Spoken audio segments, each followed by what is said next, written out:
shaving crop circles in my chest hair. If you've seen my chest hair, you know what I'm talking about.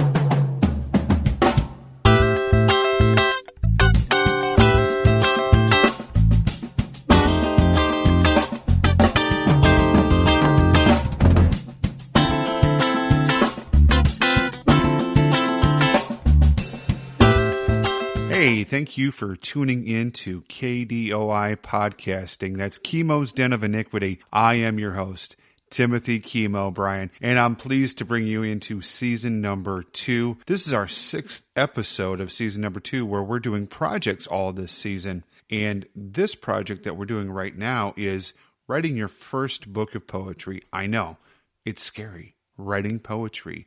This isn't Dead Poet Society, folks, I promise you. I'm not going to be Robin Williams. I'm not going to stand on your desk and go, Captain, my Captain. Although, great flick. And when I was teaching classes, I dared people to stand on their desk and belt out Captain, my Captain. And I think only one or two of them went ahead and did that. And maybe those folks are listening to me here today. You can always shoot me an email at KDOIpodcasting@gmail.com if you're one of those 2 students of mine that did that. However, today we are going to be talking about writing your first book of poetry. Now, this can be poetry. This could be prose, memoir, what have you. This is writing your first book. And let me talk about my history with writing poetry and, writing books, self-publishing my own books. Right now I have 5 books out there. Throwing Myself at the Ground and Missing, which is my first book of poetry. Postcards from Somebody You Don't Know. Wisdom from the Sack, both the color and the black and white version. And my last book, my most recent, not my last, but my most recent book of poetry is Shaving Crop Circles in My Chest Hair. If you've seen my chest hair, you know what I'm talking about. And then, of course, I have a book for my daughters, 2 Princesses. That is a short story, a bedtime story for them that includes pictures of my daughters in there as well. And you can get those books. You can go into the show notes and grab copies of those books if you'd like. I highly recommend it because then you'll be able to see exactly what my process is and how I went from just not knowing what the heck I was doing to doing pretty good at it. What are you going to need for this project? We always talk about what you need. Well, the first thing that you're going to need is inspiration. And we're going to talk to you about inspiration. It's kind of a fickle thing, but there are certain things that you can go ahead and do to get that inspiration for yourself. Another thing that we're going to be talking about is the actual writing of your book. Editing is right after that. Choosing a publishing pathway. Now, there's a bunch of different pathways that you can go. I prefer self-publishing because you control just about everything with that. There's multiple paths that you can go. And then editing for publishing. So you thought you were done editing. No, not so much. Editing for publishing. Cover design, which I think is very important. You want to have something that's going to catch people's eye at all times. And then we're also going to begin to talk about marketing and networking for your book. Now, this, it's a simple process. And it's also a difficult process.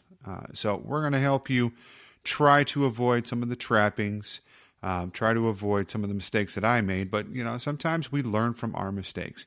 And as always, I want to know what you're doing out there. So if you have a book out there, I would love to sit and talk with you and get you on the show here. The email is KDOIpodcasting@gmail.com. Obviously, you're on the website or you've caught this at a podcatcher.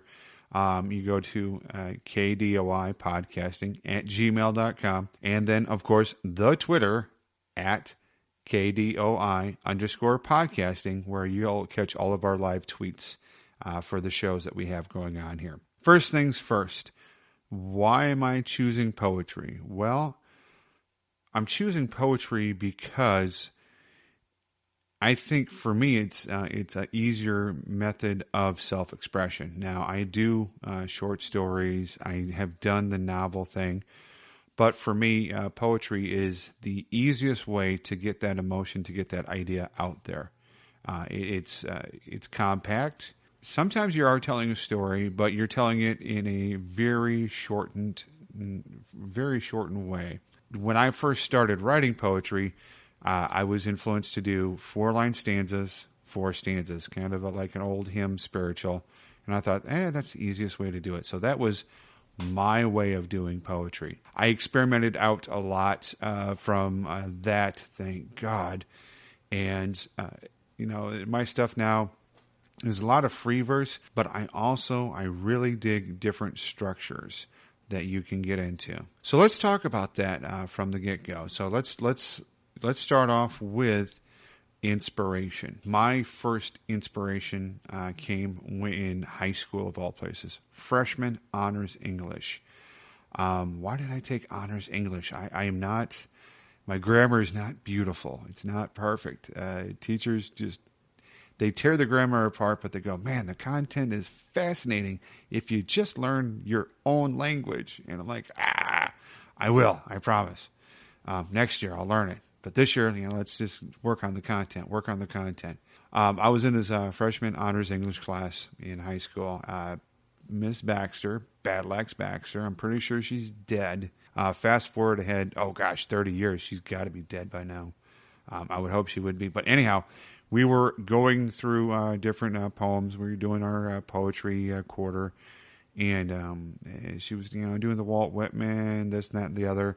And there's a T.S. Elliot poem in there. And it was The Wastelands. I was like, are we going to cover that? She's like, no, it's too esoteric for freshman high school English class.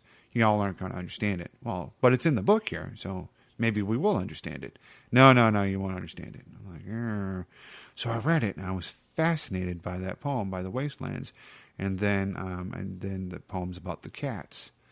Those were fantastic poems. And then later on, a couple of years down the road, ran into the hollow men, the stuffed men, headpieces filled with straw. Alas, our dried voices are quiet as we whisper over. You get it. Go check out that poem, T.S. Eliot's The Hollow Men. It's a great poem to get into. I've kind of built a mythology behind it myself. But by all means, definitely read it. Is it esoteric? Oh, hell yeah, it is. Hell yeah, it is. There is even a movie, Henry and June, that is about T.S. Eliot and his wife and how whacked a relationship they had. So poets can be kind of wacky people. Anyhow, back to the point at hand, that's what got me into poetry. So that got me into poetry back in 1988. So we're going to fast forward a few years, and we're going to, go into my theater days in high school. So I took The Hollow Men and I memorized it for a acting class.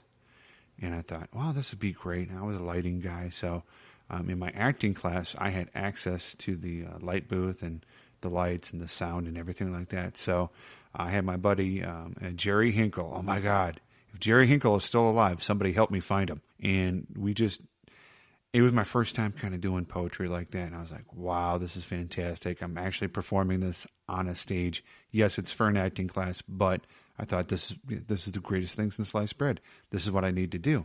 And it inspired me to start writing my own poetry. Now, at that time, I was writing poetry to impress girls that I was dating.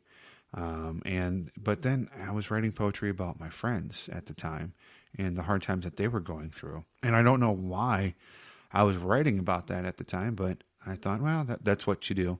And then you write it in 4-line stanzas and 4 stanzas, and then you're done with it. It can rhyme if you want it to, but it doesn't necessarily have to.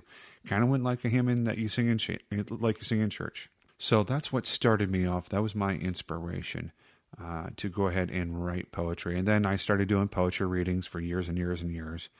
And it got to the point where I was like, I had a collection of about 600 poems. And I'm sitting reading other poets and going, you know what? Why can't I put my poetry out there and do some self-publishing? I actually got onto this is my days of Blog Talk Radio. Oh my God, Blog Talk Radio. And I actually got on with these guys that were doing a call-in radio, a call-in poetry show.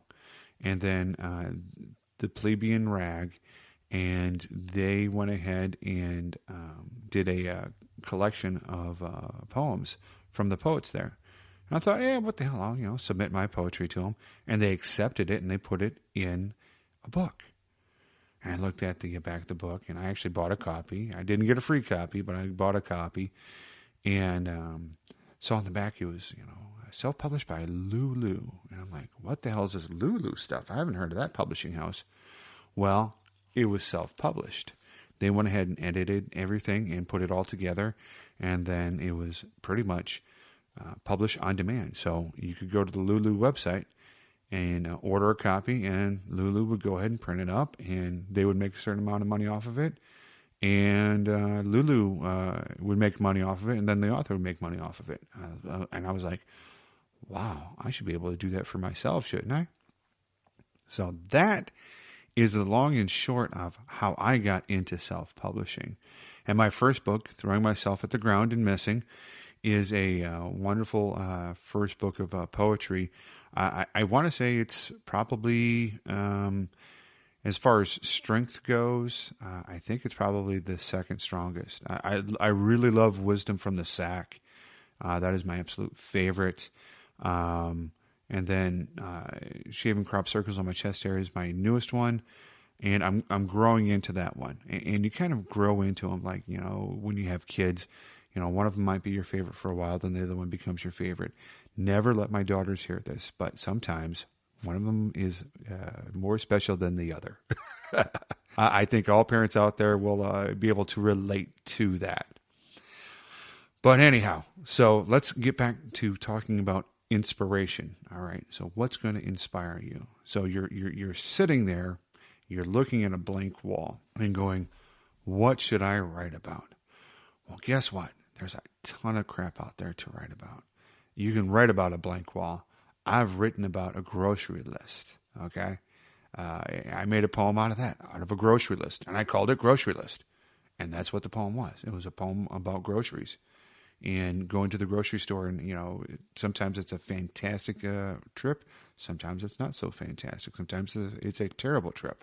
Just for your inspiration, just go outside. Look at your bare walls and see the cracks in them. Notice the color of the walls, but then go outside and see wherever you're at. I'm in Fredericksburg, which is 60,000 people. It's okay. It's a nice sized town, what have you. From the Chicago area, from Rockford actually, but outside of Chicago, there's a billion stories in Chicago to go with and a billion things to see. But if you really look at it, you can see things in Fredericksburg, in Cincinnati, wherever you're at. Go check it out for yourself. So just go out there and allow yourself to take it in. And you don't have to sit there and write anything just yet. There are other things that you can do, other tools that you can do to get inspired. A tool that I used sometimes is Stumble Upon. Now that goes right into your browser, and it'll stumble you onto different websites. You just put the parameters in there of what you're looking for. Just generalized topics. You don't want to get too specific with it. I've got about 30 things that are generalized topics that it will go to. It'll find websites that have that in the title or are about that and knock it out. And you check that out and you get inspired from that. Another thing that you can do is there's the National Poetry Writing Month. It's usually in April. You can go online and check that out. It's 30 poems in 30 days. And actually how I wrote my third book of poetry, Wisdom from the Sack, is I went ahead and wrote 2 poems every day for 30 days, ended up with 60 poems. Now, in that, they'll give you a structure of the poem, the format, the form of the poem, and there's thousands of different types of forms you can use. There's haiku, there's free verse, there's blank verse, there's rhyming, there's sonnets, there's tankas. There's just a ton of things out there that you can utilize, that you can be inspired and be creative in a form and in a format. And the challenge is to be creative in that format, to use the rules and then bend the rules and make it your own. All right. So I want you to check out different formats of poetry. Check out the National Poetry Writing Month. NaProPoMo, I think it's called. Google that. Your friend Google, right there. Boom, knock it out. NaPoMo, 30 poems, 30 days. If you just Google 30 poems, 30 days, you'll rock it out. You'll be just fine. And that will give you 30 poems right there that you can put into a book if you so choose. Another tool that you can use is if you have a WordPress site, they have a word of the day. And you can utilize, and I'll go ahead and define what that word is. And you can use that to jumpstart whatever poetry book you want to write. I actually did that for part of shaving crop circles in my chest hair. I had a WordPress site that I was working.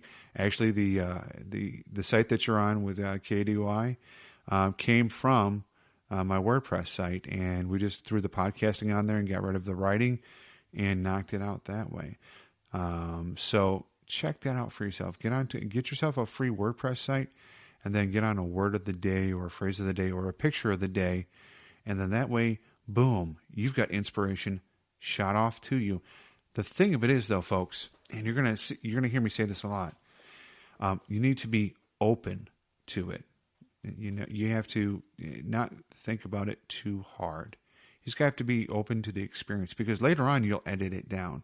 Later on you'll make it a fine-honed sword, because as they say, the word is mightier than the pen is mightier than the sword.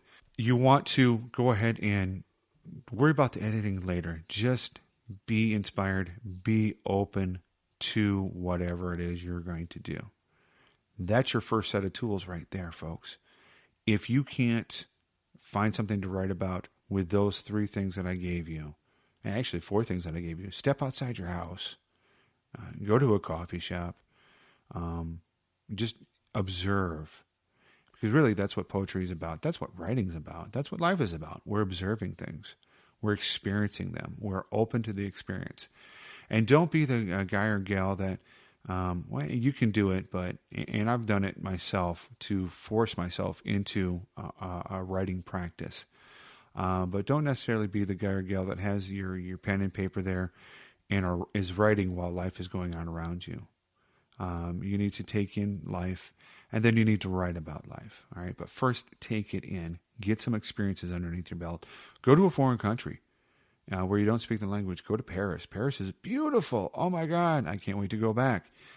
Go to a foreign country where you don't speak the language, and just be there. Be there with the people. Live as best, live with them in their world and understand them as much as you can. And then come back in a few years after you've learned the language and experience it again. So for inspiration, boom, we got that covered. Not too bad. Okay. Not too mystical. I'm not saying to, light some incense and do a mantra or anything like that. If you want to do that, by all means, knock it out. Send your photos to KDOI Podcasting at gmail.com, and let's take a look at that. So the next part is writing. All right. So we've got the experience. All right. And that's fantastic. Now we need to write. We need to put pen to paper and put it down.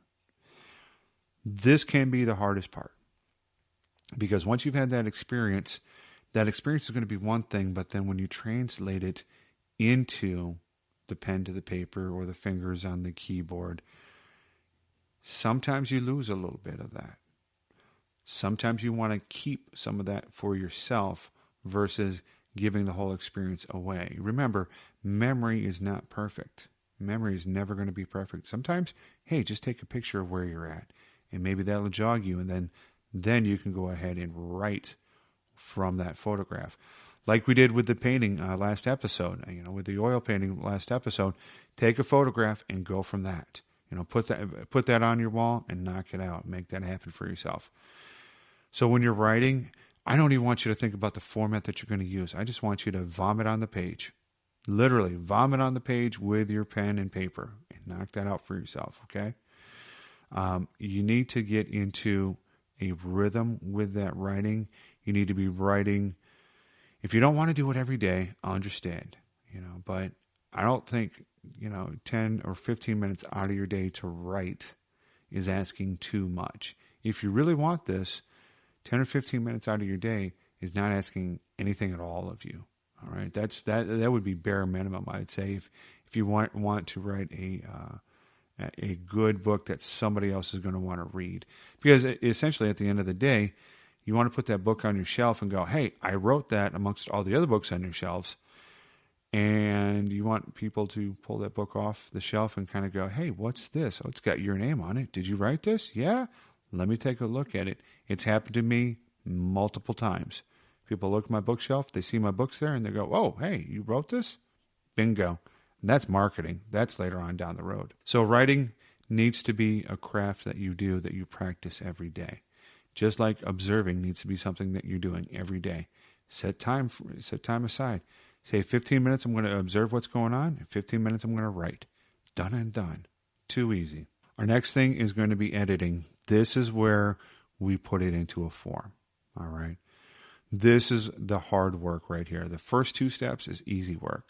Editing is the hard bit of work here. Some people are overly critical of their work.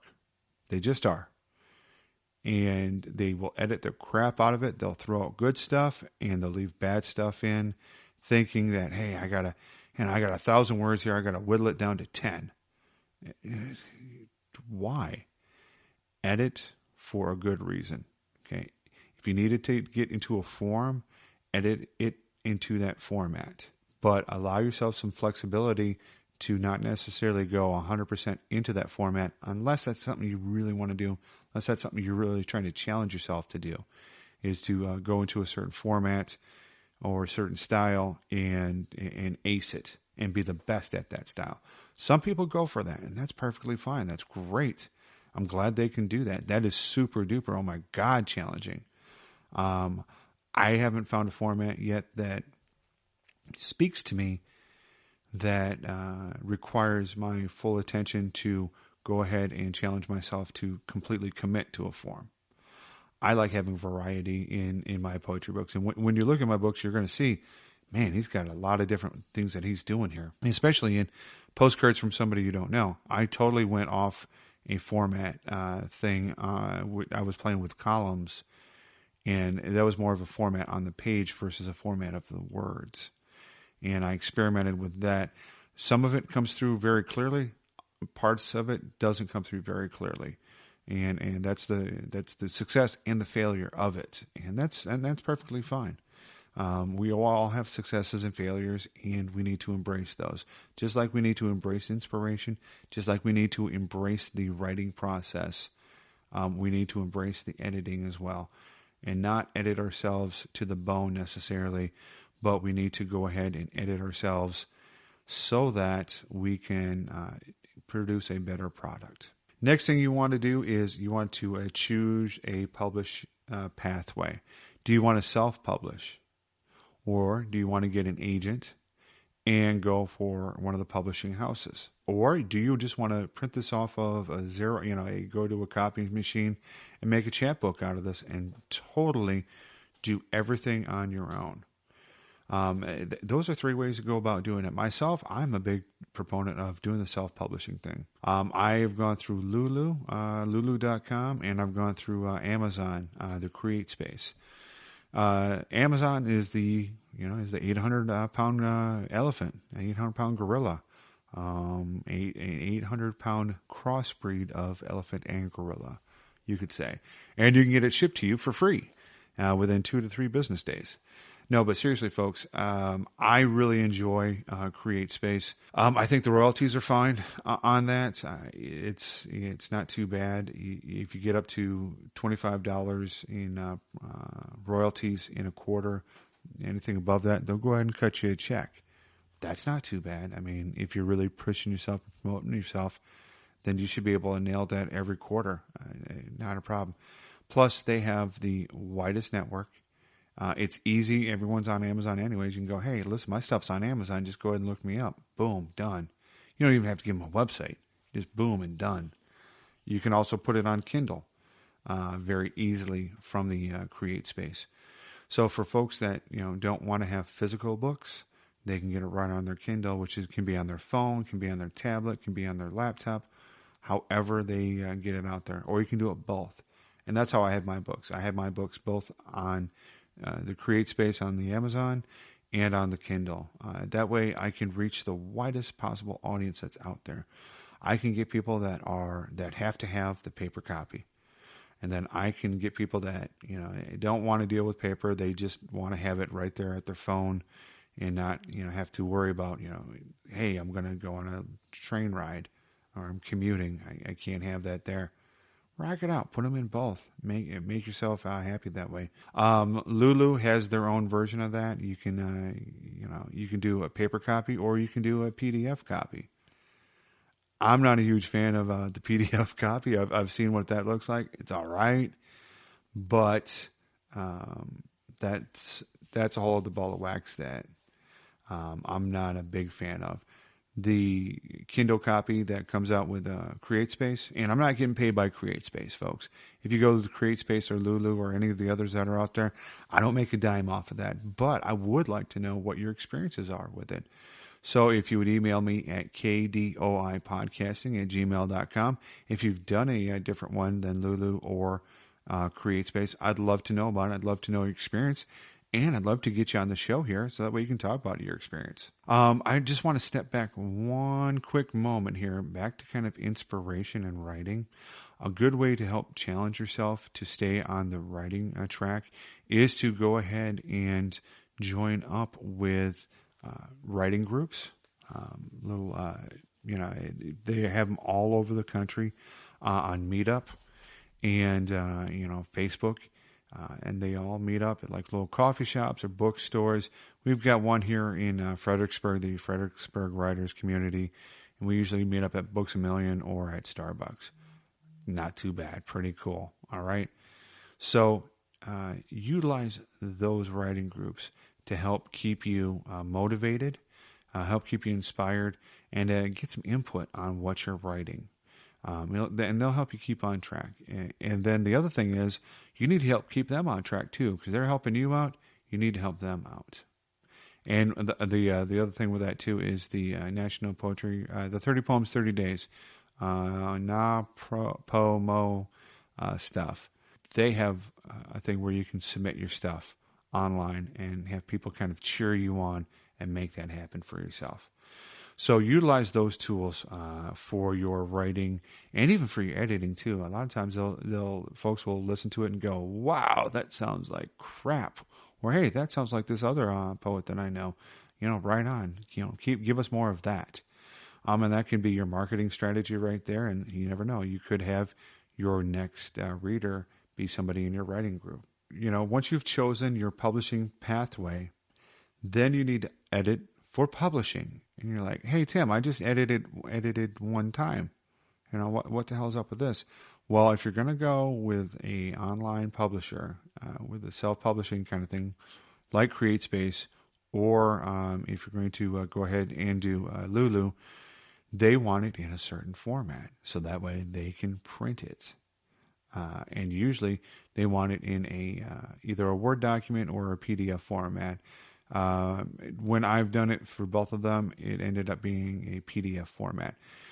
It's very easy to do. They'll give you the margins on what it needs to be, and make sure that it looks good on the page. You don't want a poem starting on one side and like 2 lines ending up on another side. You don't want the fonts to be all kinds of different fonts or different sizes. You want it to be pleasing to the eye on the page. A lot of my poems, fit on one page. If they slip on over to 2, I might edit it down so that way it'll just fit on that one page.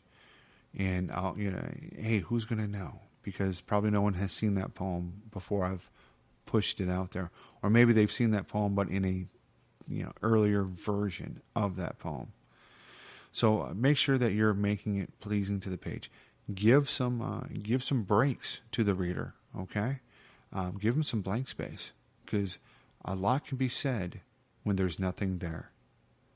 It's a silent space. It's a pause. Make sure that you're using those pauses. Make sure you're using your line breaks. That you have them there. Utilize them for yourself. If you look at my book, Postcards from Somebody You Don't Know, I put everything in columns, which is a little jarring at the beginning, but then people learn how to read the poem through those columns. So play with that for yourself, and just the other thing that you can do is look at how other poets are doing it. You got to read other poetry in order to find out what format you want to use, and to be inspired by other poets and by their subject matter and about how they tackle certain subjects. So be reading other poets. Look how they have it on the page.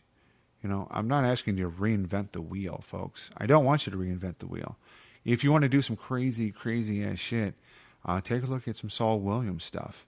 Look at She or Shotgun to the Head, the MC Scrolls, how he did those poetry books, okay? You can do that. You can get away with that. That can be your style. But if you look at those, that is his style throughout the whole book. So he kept a certain style from page 1 all the way to the very end. So make sure that your style fits that. And by all means, test these poems out. Read them in public. Go to poetry readings and read them out in public. And with your writing groups, obviously you're going to have to read it out there. But check it out with your audience, and let them know, hey, listen, this is going to end up in a book. So, yeah, you're getting it for free now, but next time you see this, it's going to be polished, and boom, it's going to be in a book. So check that out for yourself. All right. So we've edited for publishing. Our next is marketing and networking. All right. So I'm going to have a guest on here in a little bit, Chris Jones with Chris Jones Inc. He is a professional coach for writers. He writes his own nonfiction as well. And he has his own podcast, The Art and Business of Podcasting. And Chris Jones Inc. INK.com is his website for his consulting page. He is also the co-founder of Fredericksburg Independent Book Festival. And that's kind of where I got my start on the book festival trail. I did that a year ago in 2017, and I'm going to do it again here in 2018. Now, marketing that book, you need to be working on that all the time, and you're going to hear in our talk. That's mainly what we're talking about here is how to market that book. So you'll hear about it in the interview. But the thing of it is, folks, is that other people are not going to know that you have a book out unless you tell them. You can tell them in a multitude of different ways. With your Create Space, they have a marketing plan, a marketing package that you can utilize. And it's going to cost you a pretty penny because that's a lot of work. That's all the art form in and of itself. So be ready for that. Don't be scared of that sticker price on there, because there's a ton of work that goes into that marketing for yourself. And what they're charging you is well worth it. Well worth it. I think it's like $1,500, and you're like, whoa, wait a minute. But that $1,500, you figure, hey, if I am, got the royalties set where I'm making 75% off of whatever I'm charging for the book, that $1,500 will be done in no time at all. You'll make that back. And then some. And then that's when the big guys start looking at you. That's when you go get an agent. And that's when you go to the big publishers and go, hey, you guys go ahead and figure out what you're going to pay me. And then you guys go ahead and pay for the marketing on this, because they're going to make their money. And that's what it's all about. It's a business, and they're making their money. But the big thing is people need to know that you got a book out there. Now, you can do that through building email lists. You can do that through building your Facebook group on that. You can do a podcast. Why not? Do a podcast on your book. That way people can hear about it and get little bits and pieces. Do a WordPress site for yourself for your book. Not a problem. Done and done. That's fairly easy, fairly cheap to go ahead and do that. You can buy a marketing package from Lulu, from Create Space. Knock that out for yourself. Again, if you choose to go through the big fellas, go ahead and do it that way. Poetry readings. Always have copies of your books at poetry readings. When you're doing your writer's workshops, always have copies there. Always have copies of your book on hand at all times. And, some of them you're going to give away for free. Some of them you're going to go, hey, how much you got? $5? Done and done. Too easy. Set up readings at your local library. They're looking for programming, and you can provide that. So go to your local library and hook it up. Your local bar, maybe they are maybe they have a literary bent to them, or your local coffee shop. Maybe they want to feature local artists. Maybe you have a coffee shop like we have here in Fredericksburg, Angora Coffee Shop, which serves very fine coffee. I think they have Rick's Roasters in there too. So Kyle Bondo would love it if I promoted Rick's Roasters, which boom, Rick's Roasters, there you go. They got great coffee. And Angora, not a sponsor of the show, but that's okay. We love them anyways. Kyle and I go and sit up there a lot and drink a lot of coffee. But you got to get that book into people's hands somehow. You can't be shy about it, okay? If you want other people to read it, you got to put it in their hands. You got to make it easy for them to get it in their hands. Folks, these are, simple steps for you to do. There's, websites that you can go out there, 10 steps to get your book published, I'm of the opinion that, hey, listen, I went out there and I published 4 books of poetry, did it on my own without looking at these other things. And I did okay for myself. My books are still out there, obviously. You can still pick them up. They are right there in the show notes. You can click on the links, rock it out for yourself, go pick up a copy. Hell, I'll sign it if you really want me to. Not a problem. Done and done. You can go to book festivals. Go there as a vendor. Bring a shitload of copy of your books, business cards.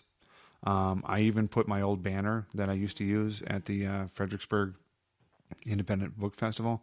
It's going to cost you some money to promote it and market it for yourself. You can't be afraid of that. Okay? You can't be afraid of that. That's investing in yourself and your craft. And then if you believe in yourself and if you invest in yourself, then other people will invest in you and will believe in you. All right, so without further ado, I promised you a conversation with Chris Jones, so I'm going to go ahead and give that to you here, and then after we get back from Chris Jones, we'll go ahead and finish this out. Hey, this is Timothy Kimo O'Brien, head instigator at KDOI Podcasting. We create more than we consume every other week, and we want to create with you. So check us out on our website, KDOIPodcasting.com. Email is at KDOIPodcasting@gmail.com. And the Twitter is at KDOI_podcasting. I want to thank you for the download that you just did, for the subscription that you just made, and for sharing this podcast with your friends. So thank you for creating more than you consume with us here at KDOI Podcasting. KDOI is a proud member of the GagglePod Network. GagglePod, a place for storytellers that need a strategy, a platform, and a chance to be heard. Learn how to create your next podcast at gagglepod.com. All right, everyone. Thank you so much for being with us here on KDOI Podcasting. Again, I'm your host, Timothy Kimo O'Brien, and I have a special guest with us here today, somebody that I've known mostly virtually, but we have met one time. His name is Chris Jones, and he has the Art and Business of Writing podcast. He also has Chris Jones Inc. at chrisjonesinc.com, and he's one of the co-founders of Fredericksburg Independent Writers Festival. I know I'm butchering that, Chris, but thank you for coming on our show here today, and welcome onto the show. Hey, excited to be here, Tim. Thanks for having me on. You got it. Now, Chris, you run your own consulting firm for writers, and your podcast is really popular with everybody that is interested in the business of writing and all that good stuff. And you host the premier event in Fredericksburg in September. I think last year you had 1,500 people walk through that festival. Yeah, we finished. I think the final count was around 1,650. Nice. Yeah. So 1,650 people walking through, looking at new authors, old authors, people doing their self-publishing. That's a fantastic thing to have in Fredericksburg, Virginia, of all places, the mecca of independent writing, right? Oh, man, I tell you, man, Fredericksburg has a really cool and up and coming arts culture. So we're just trying to piggyback on what they're doing and just kind of be the, kind of that next big pillar of creativity in town. Bingo. Absolutely. Now, Chris, with all the, kind of getting to our brass tacks here with what we're talking about writing your own book, specifically poetry. And I know, Chris, you don't do, yourself don't do poetry books, but you do a lot of other things, with your clients and yourself. With all the books published out there each year and with all the books ever published in the history, why write and publish a book now? And why is now a good time to publish your own book?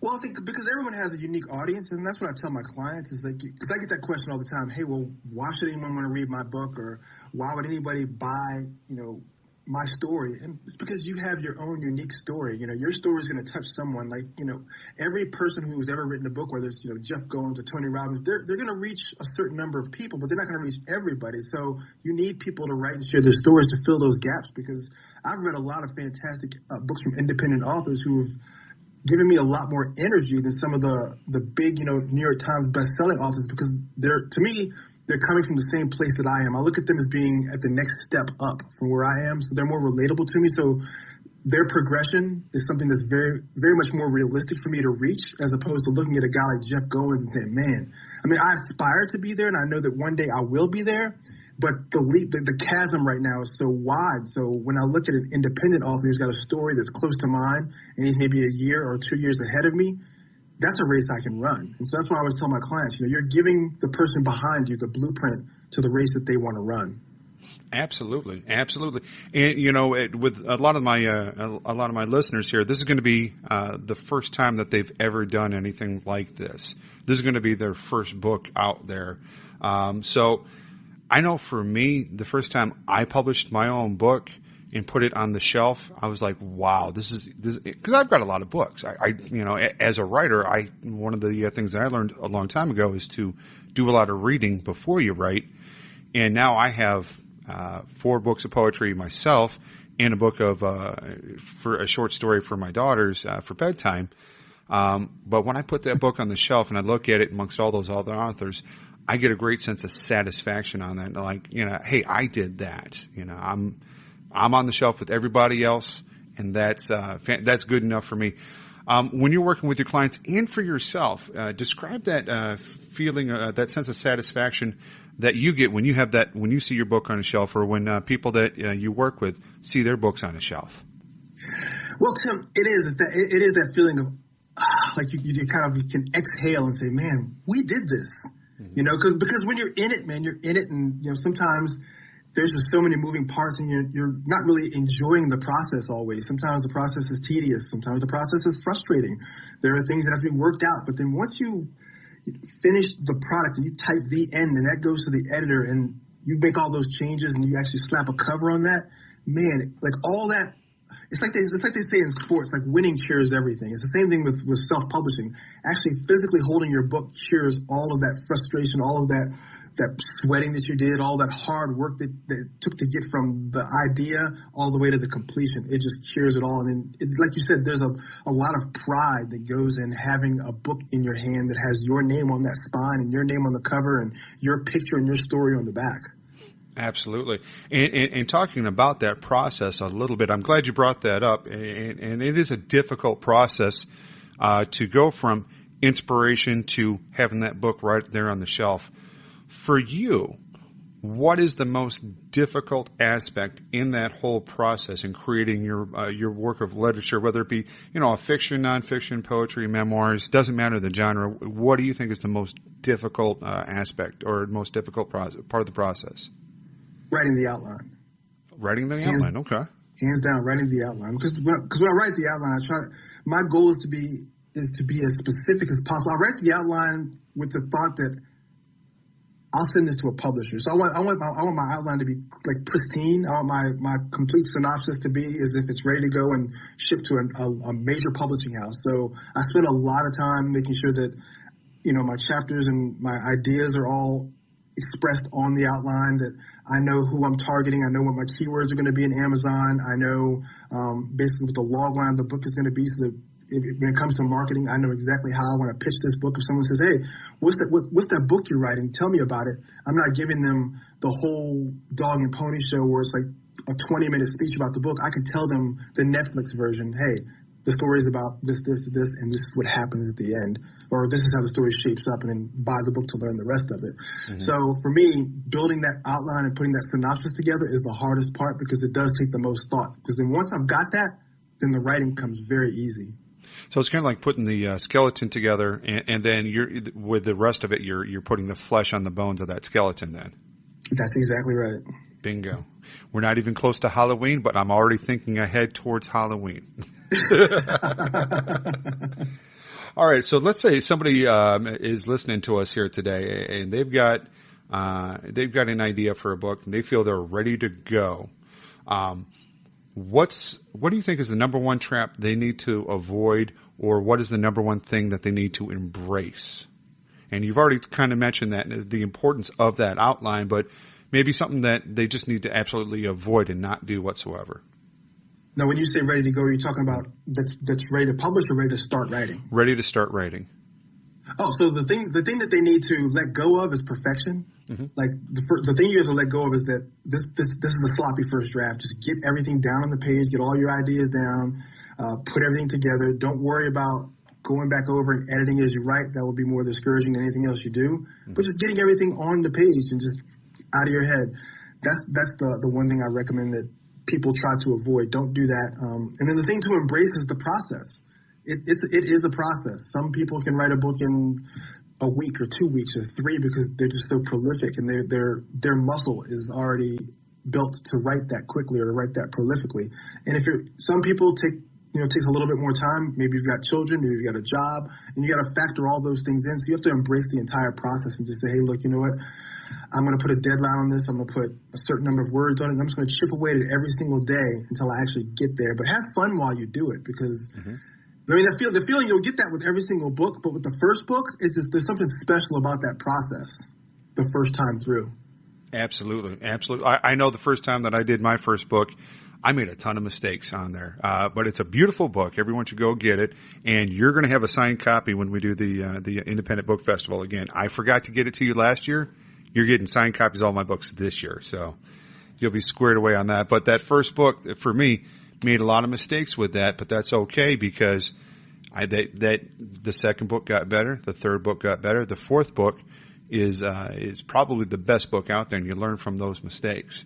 And just getting it out there, kind of doing that. I don't know. I call it verbal vomit, where you're just getting it all out there because nobody's going to read that first draft if you don't want them to. Yeah, no one's gonna see it. So you just you put it all on the page, and then that's when then once you're all done, then you can go back and start to clean things up and keep what you want, put away what you don't want. But just get it all out of your head. That's the best first thing you can do for yourself. Perfect. All right, so now I've done a lot of writers' workshops from way back when I lived in Rockford, Chicago. And even I'm starting here in Fredericksburg. I ran across a writer's workshop. What are you feeling about doing the workshops, retreats, getting feedback from friends, family, coworkers?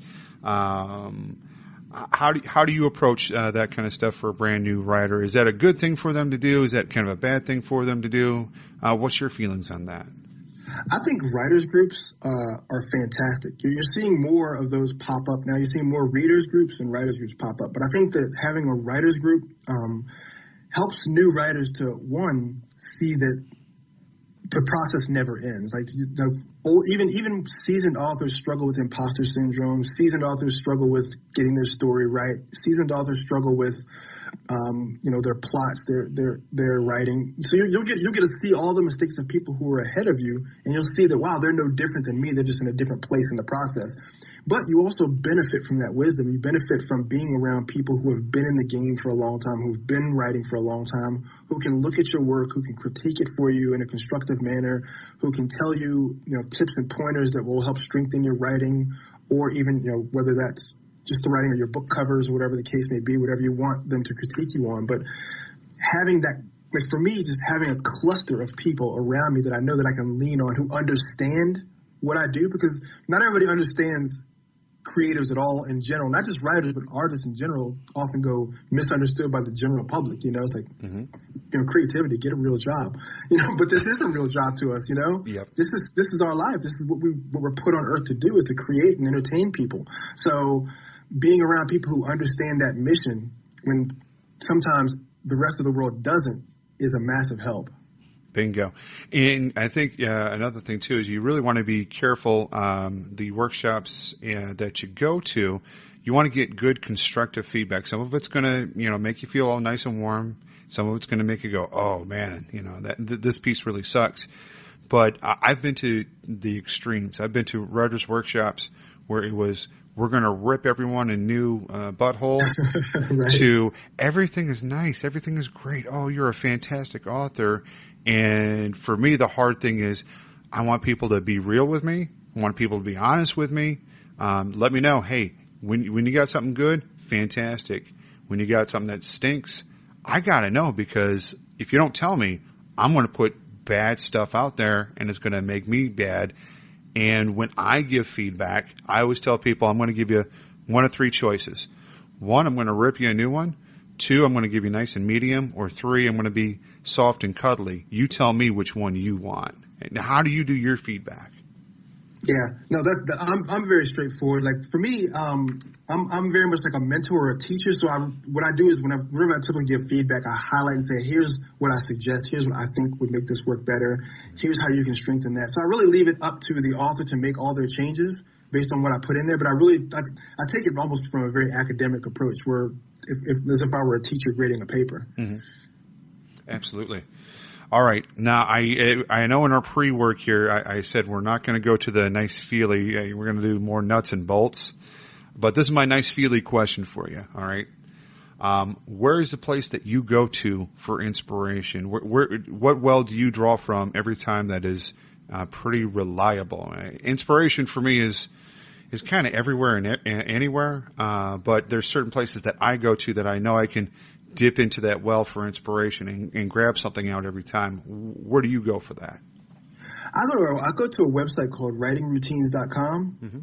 I believe Ryan Holiday started that website, but yeah, it's basically full of prolific authors talking about really writing. They talk about their writing routines, what they do, how they do it, what inspires them, tips for authors. So they interview all kinds of people, and they've got all their routines all over the website. So I go there whenever I need to get a bump or a boost. I just look at some other authors and just kind of see how, what do you guys do for inspiration, or what's your routine look like if I'm feeling like my routine is out of sync, or, what do you do? What are they doing for fun, or even how do they write? Because I think sometimes people get in their minds that writers sit behind the keyboard, like the whole Ernest Hemingway thing that he was attributed to saying, like you sit behind the keyboard and bleed. I think a lot of people really do believe that, and for the most part, when I've read through a lot of these writers on writer's routine, they just say, put in my 2 hours and I go about my business, or I go about my day, because you can put that in the course of 2 hours, you can get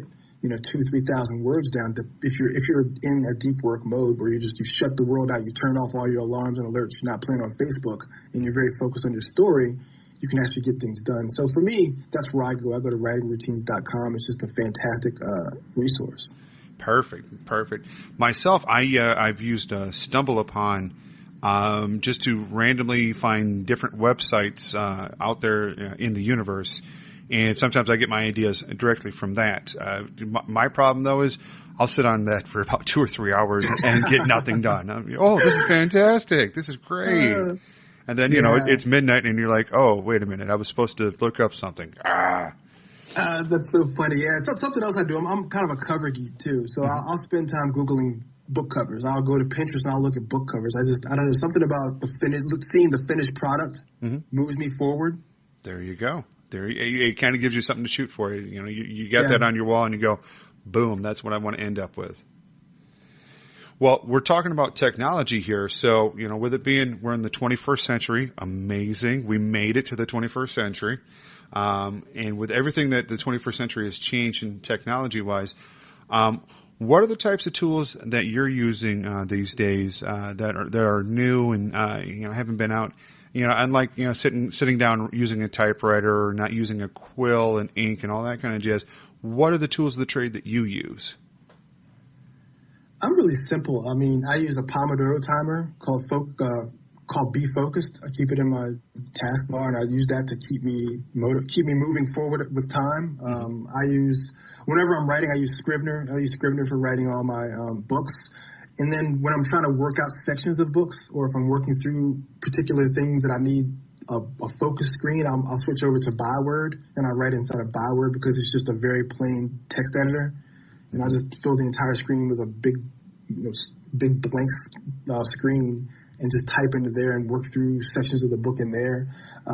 But those are the three things that I really rely on the most. I keep it really simple. I'm very much, my natural bent is to be very like a tech geek. I love playing with apps and trying new writing apps and trying this and that. And I've really tried to resist doing that because it's counterproductive to me a lot to go between all the different apps. So because I do love the apps, but yeah, I just stick to those three things: my Pomodoro, Scrivener, and Byword. Perfect. Myself, I'm an old-fashioned. I'll have Microsoft Word up, and I'll have some music on. Sometimes I'm notorious for coffee shops. I'll go to the coffee shop with a steno notepad, and that's how I'll do my poetry now. As far as like a short story or a short novel, I've got my little mini laptop that I go out there with, and then just pound away. But these days it's kind of tough to do the Starbucks and do the other coffee shops because there's so much other stuff going on, and there's not a whole lot of interaction with other folks. Because I'm going to sound old here, but back in my day, people actually talked to each other at coffee shops, and you could sit there and write something, and somebody would look over your shoulder and go, "Hey, what are you writing there?" And next thing you know, you get married and have 2 kids, and that's what happened to me. I write really well in coffee shops. I love writing and stuff. I've actually made a lot of friends at my local Starbucks, and I've actually made a lot of money at my local Starbucks by just picking up stories. People just ask you what you do out of curiosity because you're out writing in public. I always call it writing in plain air, kind of like what the artists do. Yep. And people say, "Hey, what do you do for a living?" I'm like, "I'm a writer, a journalist. I write magazine stories. I work on books." And they'll just say, "Oh, I got this really cool story," and they'll tell me the story. I'm like, "Ooh, that's good. Let me pitch my editor." So I'll email my editor. I'm like, "Hey, I just met this guy at Starbucks. He's got this story." And I'm like, "Okay, I'll take it." So, I mean, I've done very well just eavesdropping on people's stories or just having people just give me stories at Starbucks. It's coffee shops are fun, and there's something just about the smell of coffee shops. I love it so much. Oh, absolutely. All right. So here's talking about editors and all that. How do we market our work without sounding like a used car salesman? That's a great question. I love that question too. So, well, because I always feel, the thing of it is that, we're putting our work out there, and I always struggle with how much, when I meet somebody brand new at the Giant, at the cash register, do I say, "Hey, listen, I'm a writer and I do this and that," or, how do I market that? And because you got to let the world know that you're writing a book, otherwise you're writing it for yourself. Yeah, I like to lean on my email list almost first and foremost, because those are people who have opted in to say, "Hey, I want your stuff." So first and foremost, my email list, and finding a way to always keeping that growing is important to me. So marketing that way, and then looking towards podcasts, like getting on the show with you or doing public speaking. That works very good if you find groups or people who are interested in what you've got, or if you got poetry that's relevant to the time. So if you got writing that's relevant to the time, start thinking, how can I connect my work to current events? Especially if you're nonfiction, it works very well. And then you can pitch yourself as the expert of that. "Hey, I've written a book about that. Let me talk to you about it." So being able to take advantage of local news media or magazines or local papers that way, local radio that way. Those are ways you can get it out. Other ways you can get it out is even giving it to people. Finding people who you think would be very interested in it, and just give it to them. Say, "Hey, look, I want to give you this in exchange. Would you mind giving me a review if you like my book? Just here's a copy of the book. Take a look at it. If you like it, hop on Amazon, let other people know that you really enjoyed the book. And then you can also hop on Facebook, and not only, I like to post things on Facebook, but also do Facebook Lives around topics in your book if you like. If you've got a book that's, 8-10 chapters, and each chapter is has very central topics, then you can break that into 8 to 10 Facebook Live talks and talk about those topics without delving into what's inside your chapter, and then just close it off with, hey, I talk about this specific thing in my book. If you want to learn more about it, the link is below. Go ahead and click that, and boom, off you go.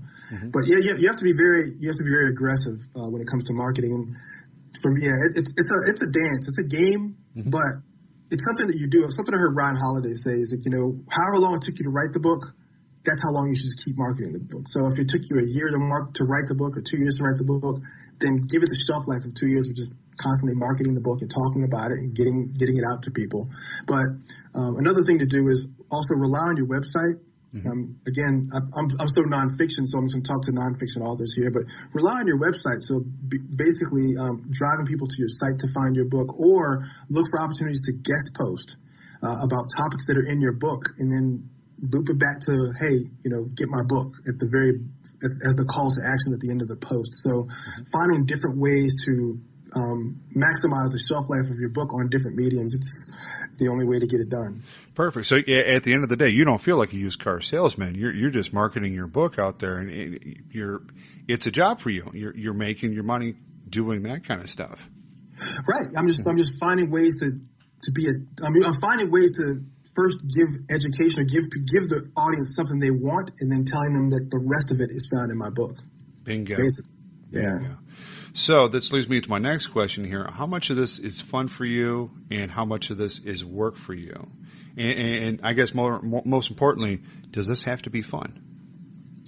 It does not have to be fun, mm-hmm. but you have to find fun in it. It's like anything else. It's like any other process you go through. If you don't find the fun in the process, it becomes drudgery. I mean, I feel that way about accounting. I hate accounting, mm-hmm. but my goal is, okay, well, what are my goal numbers? If I gamify everything if I possibly can. Right. So, mm-hmm. But the same thing goes with the book. I love the marketing side of it. It lights my fire. So I love trying to figure out ways to promote the book and get it into people's hands and see if I can get people to respond to me. So that's fun. I'm very extroverted by nature. For someone who's very introverted, that probably is no fun. Mm-hmm. And so they have to use some of the other techniques that I talked about before, sure. Guest posting or using your email list or hopping on social media and posting there, or like your example with the grocery store, you just ask them, hey, you're talking to people in the line. I mean, I know it's foreign to people now that we actually talk to people while we stand in line. Mm-hmm. But you just talk to the person in line and say, hey, do you like poetry by chance? Oh, yeah, I love poetry. Hey, I actually wrote this really awesome book of poetry. If you'd like to check it out sometime, I'd love to, I'll send you a copy, or you can get a copy. But finding ways to engage in conversations. I mean, people who do MLM do that stuff all the time. They'll see you at the Barnes and Noble and just talk to you. And it's the same concept. You got to treat your book the same way. Bingo. Absolutely. Absolutely. All right. We discussed this a little bit earlier on, but I want to jump back to it really quick here. What is a big misconception that people have about writers and writing? And I think you said it earlier that, we sit behind our keyboard and pound on that all day. Obviously for you don't do that. Obviously for me, I don't do that. But what do you think are some other big misconceptions that people might have about writers? And we are all alcoholics too. I'm kidding. Yeah. Right. Yeah. They're all alcoholics that being a writer, is that a real job? Or the one that I love the most. Oh, hey, do you think I might have read something that you've written already?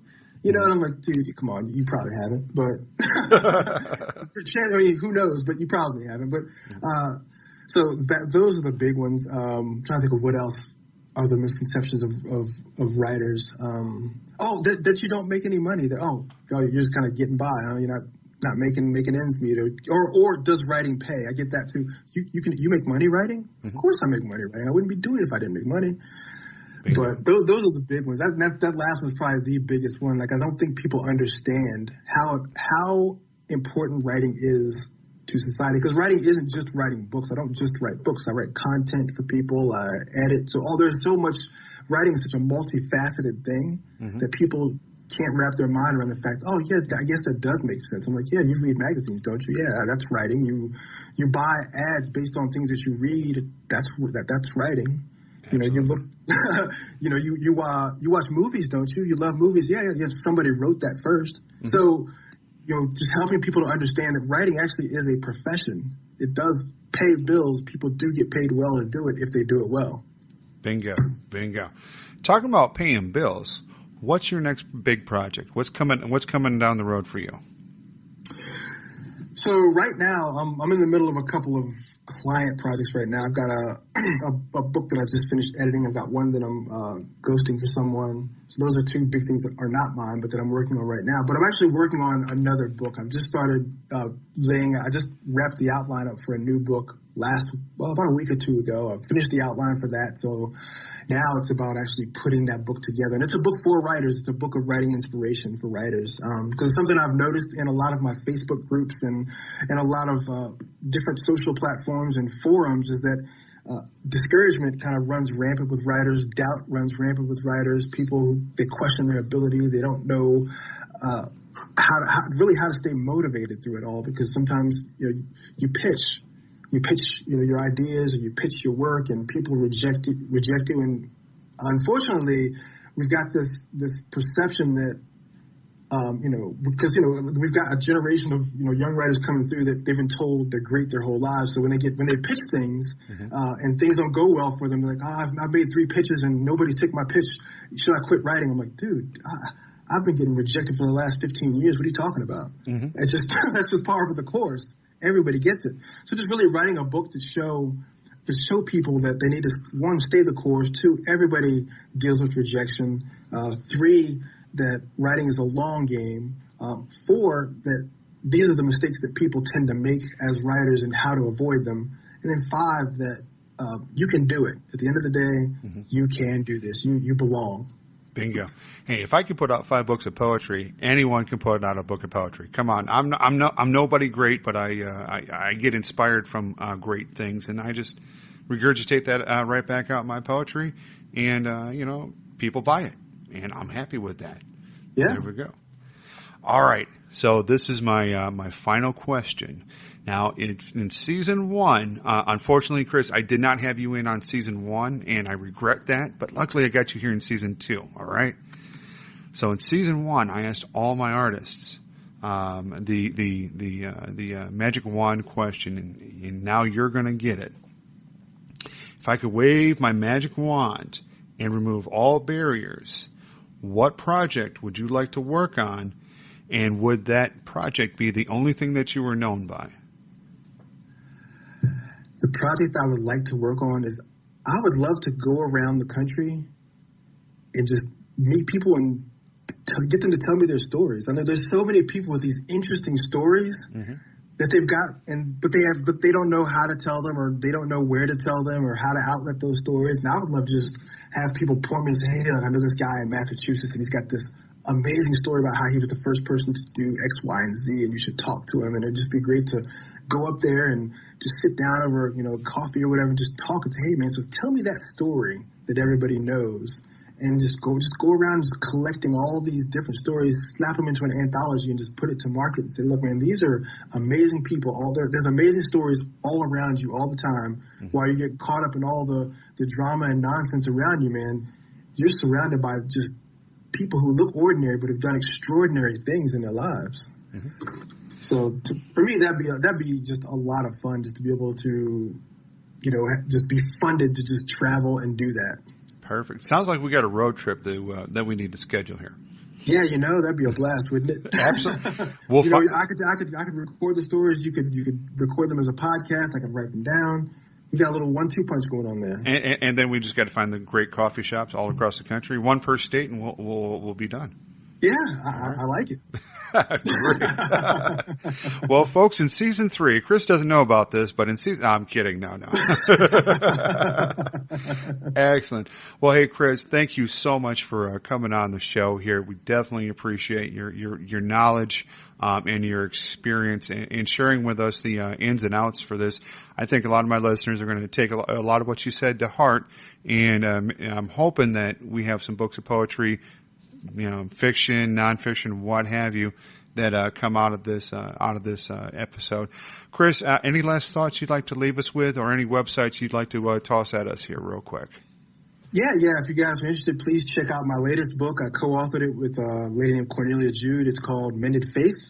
Be sure to check that out. It's a really powerful story, especially kind of in the climate of Me Too, where just women are finally getting a chance to express just the things they've been through with sexual abuse. She takes it a step further and talks really about how you can overcome that and how you can forgive and move on and live a great life. So definitely check that out. You can find that wherever books are sold, Amazon, Books A Million, Barnes & Noble. Just hop on their websites, type in Mended Faith, and you'll see the book. Also, you can visit my website at Chris Jones Inc., and that's Inc. with a K, chrisjonesinc.com, and you can see what I'm up to. And if you're interested in learning more about what I do, you'll find me there. Perfect. And folks, we're going to have all those links listed into the show notes, so make sure you read the show notes. I know a lot of people are like, show notes. Read the show notes. We always have great things in the show notes. Again, Chris, thank you so much for your wisdom, for your passion. And folks, we're going to go back to the show. Do you like your heroes with a little more than 2 dimensions? How about some dirt underneath their fingernails? Tired of heroes in tights or white hats? Come on over to Gray Heroes, where no one gets out clean. People who play by their own rules. Take a listen at grayheroes.com. Let those pretty fly boys in capes go back to bed. Gray Heroes, just a hair over on this side of the law. Gray Heroes, no one gets out clean. New stories every 2 weeks. Sponsored by the GagglePod Network. Find out more at gagglepod.com for storytellers that need a strategy, a platform, and a chance to be heard. Learn how to create your next podcast at gagglepod.com. Okay, we're back. And hey, that Gray Heroes, that's going to be coming out here a little bit later on this year. So make sure that you're staying tuned here at KDOI Podcasting. Make sure that you're on the GagglePod website, gagglepod.com. Make sure that you're checking that out for us. And all the shows on GagglePod. We've got Podfader, which is a great show about podcasting. We've got Get Lost Racing, which is all about racing. And we've got the inevitable, and how I got started into it, Merchants of Dirt. Oh yeah, it's not what you think. It is all about outdoor racing. And so yeah, what does that have to do with art? You know what? It's got a lot to do with art. There's an art to setting up those races and participating in them. There's an art to podcasting. So that's why you should get a hold of Podfader and check that out for yourself and be inspired to do some podcasting. We had a fantastic talk with Chris Jones. So I definitely want to thank Chris for coming on the show and sharing his thoughts here with us. I want to challenge you folks out there. If you are thinking about writing your own book, let me know. I would be happy to help you out. That's not a problem. That's what I do. I've helped other people write their books and be inspired to continue writing. I think it's a wonderful gift that you can give anybody out there, is the gift of your own words, of your own, something from your heart. Maybe you're going to write a book that is dedicated to your family. A bunch of poems dedicated to your family. By all means, knock it out. There was a poet, Spoon River Anthology. Go check that book out. It's all about this fictional town, and some of it's really dark and spooky, and some of it is, kind of uplifting. It makes you go, okay, cool beans. It's all about the good old days. The good old days weren't necessarily good, but they were old and they were days. So check those kind of books out. I've given you a lot of authors to take a look at for yourself, and I've given you me to take a look at. So I want to challenge you, go out there, start your book.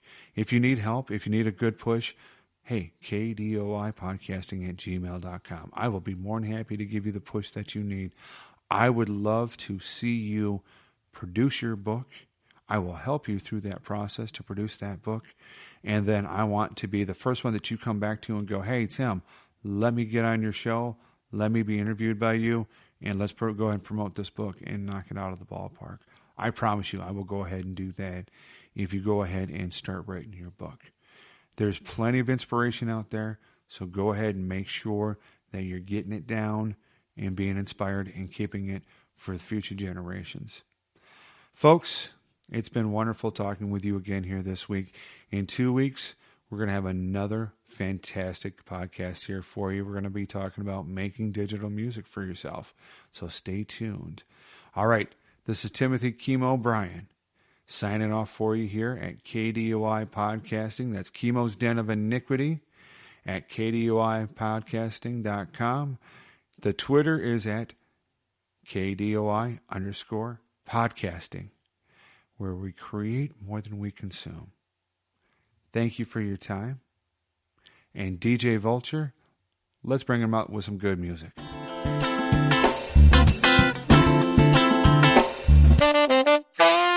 My grammar is not beautiful. It's not perfect. Teachers they tear the grammar apart, but they go, man, the content is fascinating if you just learn your own language. And I'm like, I will, I promise. Next year I'll learn it.